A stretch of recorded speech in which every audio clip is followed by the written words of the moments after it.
दोस्तों आज ग्राम प्रधान को लेकर चर्चा होगी क्योंकि इस समय पर देखिए जोरों शोरों से तैयारी चल रही है। नए नए युवा जो है निकलकर सामने आ रहे हैं और प्रधानी का इलेक्शन लड़ना चाहते हैं।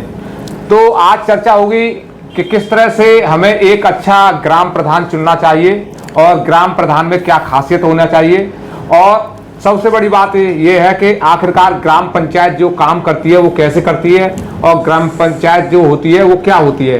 तो हमारे साथ हैं शर्मा जी, इनसे पूरी जानकारी लेंगे। जिस तरह से प्रशांत शर्मा जी लगातार युवाओं के लिए नई नई जानकारी लेकर आ रहे हैं, इनका भी हम बहुत बहुत धन्यवाद करते हैं। तो सर नमस्कार जी। नमस्कार सर। सर हमारे दर्शकों को अपना परिचय दे दीजिए। सर मेरा नाम प्रशांत उपाध्याय है और मैं गांव जल्लूपुर सीहोर का निवासी हूं। तो मैं बताने जा रहा हूं ग्राम प्रधान पद हेतु उम्मीदवार के लिए कुछ। सर सबसे पहले हमारे दर्शक ये जानना चाहेंगे कि ये जो ग्राम पंचायत होती है ये क्या होती है और कैसे काम करती है। सर ग्राम पंचायत का मतलब होता है गांव के लिए एक स्थानीय स्वशासन की इकाई है जो भारतीय ग्रामीण क्षेत्रों में पंचायती राज व्यवस्था का निचला स्तर है, जहां ग्राम सभा सदस्य, सरपंच और वार्ड सदस्य मिलकर गांव के विकास के लिए कार्य करते हैं और सरकारी योजनाओं को लागू करने का काम करते हैं ताकि गांव का विकास हो सके। तो ये मान के चल सकते हैं कि ये गांव की एक छोटी सरकार होती है जी, जिसका समन्वय जिला स्तर के अधिकारियों से होता है जी, और जो गांव के विकास के लिए निरंतर काम करती है। जी जी जी। सर ये बताइए, ये जो आपने ग्राम पंचायत की परिभाषा तो आपने हमारे दर्शकों को बता दी, लेकिन जो नए नए युवा आ रहे हैं ऐसे में हमारी जो पब्लिक है जो प्रधानों को चुनने की तैयारी कर रही है उसको क्या खासियत देखनी चाहिए, प्रधान कैसा होना चाहिए। देखो सबसे पहले तो प्रधान पद उम्मीदवार शिक्षित होना चाहिए और नेतृत्व की क्षमता होनी चाहिए, निष्पक्षता होना चाहिए, सहानुभूति होनी चाहिए। और जैसे कि मैं आपको समझा दूं, देखो सबसे महत्वपूर्ण बात ये है कि वो जब प्रधान पद के लिए खड़ा हो रहा है तो प्रधान पद का उपयोग अपने व्यक्तिगत लाभ के लिए नहीं बल्कि सामुदायिक भलाई के लिए करना चाहिए और वित्तीय मामलों में पारदर्शिता आवश्यक है। यानी प्रधान ईमानदार भी होना चाहिए जी, और जो सभी समाज के भले के लिए सोचे ऐसा व्यक्ति होना चाहिए। जी जी जी जी। और जैसे कि नेतृत्व क्षमता होनी चाहिए उसके अंदर, ताकि वो गांव के लोगों को एकजुट कर सके और विकास कार्यों के लिए प्रेरित कर सके। और निष्पक्षता भी बहुत ज़रूरी टॉपिक है, बहुत ज़रूरी है। उसे किसी भी जाति, धर्म, व्यक्तिगत संबंधों से ऊपर उठकर निष्पक्ष रूप से निर्णय लेना चाहिए।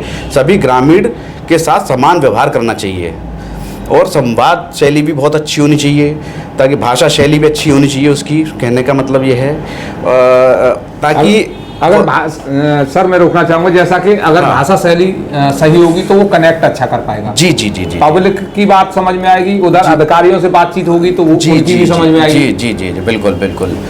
ताकि वो मतलब वो संवाद शैली अच्छी होगी तो वह सरकारी योजनाओं की जानकारी लोगों तक बहुत अच्छे से पहुंचाएगा और ग्रामीणों की समस्याओं से संबंधित अधिकारियों तक भी ले जाएगा और गाँव के लोगों को समझा भी सकेगा। यानी दोनों जगह समन्वय अच्छी तरह से होगा, अधिकारी भी समझेंगे बात को, गांव के लोग भी समझेंगे बात को। जब दोनों तरफ समन्वय अच्छा हुआ तो विकास भी अच्छी तरह से होगा। जी जी जी जी। एक ग्राम प्रधान में क्या सहानुभूति और संवेदनशीलता के क्या गुण होने चाहिए। सर उसे ग्रामीणों की समस्याओं को समझना चाहिए और उनके प्रति संवेदनशील रहना चाहिए।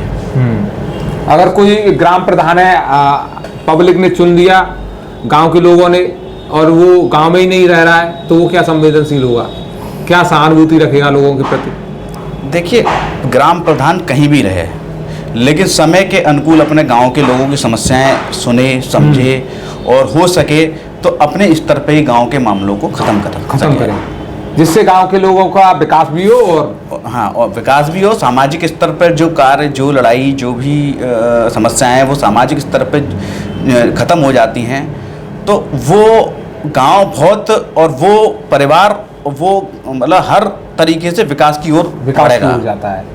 जैसे छोटे छोटे मामले हो जाते हैं गांव में, लड़ाई झगड़े वाले, उनको भी सुलझा सके, ऐसा प्रधान होना चाहिए। जी जी जी।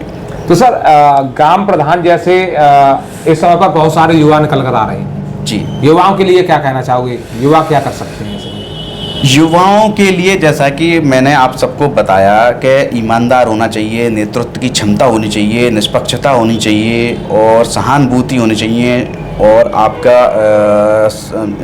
दूरदर्शिता होना चाहिए और जवाबदेही होनी चाहिए सर। बाकी ये सारी, अगर ये सारी उसके अंदर क्वालिटीज़ हैं तो कोई दिक्कत नहीं है। ये तो सर दूरदर्शिता के मतलब समझाइए, दूरदर्शिता का मतलब हमारी पब्लिक क्या समझे?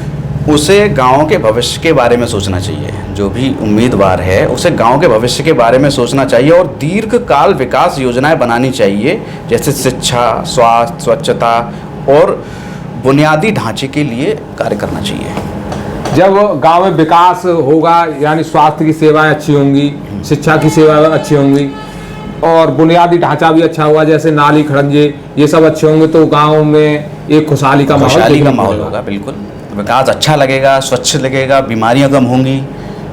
तो सर ये जो ग्राम प्रधान है इनकी एजुकेशन कितनी होनी चाहिए? एजुकेशन का कोई क्राइटेरिया है क्या? देखो, वैसे देखो शिक्षित तो होना चाहिए। एजुकेशन का क्राइटेरिया सबसे पहले देखो, एजुकेशन तो जो है ठीक है, लेकिन व्यवहारिक होना चाहिए, एक अच्छा इंसान होना चाहिए। शिक्षित होना तो बहुत ज़रूरी है, लेकिन उसके साथ साथ व्यवहारिक होना चाहिए। एक अच्छा इंसान होना बहुत ज़रूरी है।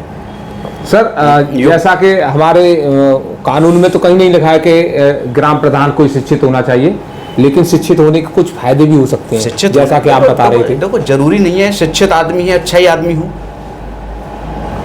जरूरी नहीं है कि शिक्षित आदमी अच्छा इंसान ही हो, लेकिन कोशिश इंसान अच्छा होना चाहिए और ये क्षमता होनी चाहिए सामने वाले को भी अच्छा कर सके।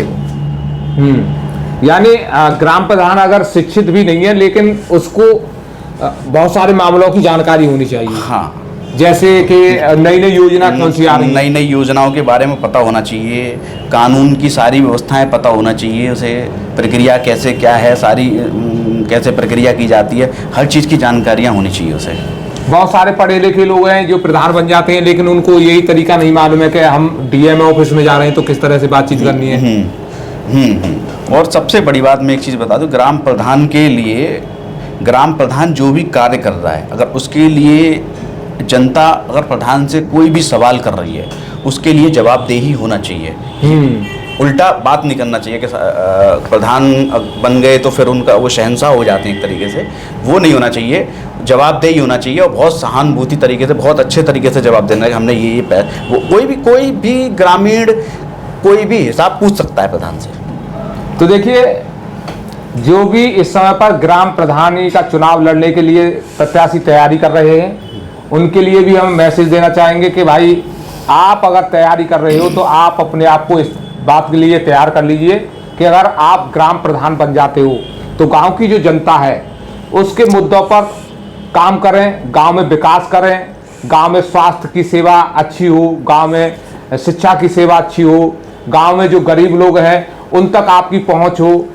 तो ये सब मुद्दे हैं, उन पर काम करें और आगे बढ़ें जिससे गांव का विकास हो, क्योंकि सर गांव का विकास होगा तभी देश का विकास होगा। बिल्कुल। बड़े ध्यान के साथ इस बार ग्राम प्रधान को चुनें और एक बेहतर ग्राम प्रधान अगर आप चुन लेते हो तो आपके जो 5 वर्ष हैं वो आपके गांव के विकास के लिए बहुत महत्वपूर्ण होने वाले हैं। तो लगातार देखिए, हमारे जो प्रशांत भाई हैं आपके लिए जानकारी लेकर आ रहे हैं, लगातार आपको जागरूक कर रहे हैं। तो हम अपने प्रशांत भाई का भी बहुत बहुत धन्यवाद करेंगे कि उन्होंने हमारे सच 24 लाइव को एक मौका दिया, कीमती वक्त दिया। तो हमारा वीडियो देखने के लिए दोस्तों आपका बहुत बहुत धन्यवाद है और आप हमें फॉलो कर ले, लगातार आपके लिए ऐसी जानकारी आती रहेंगी। नमस्कार, धन्यवाद।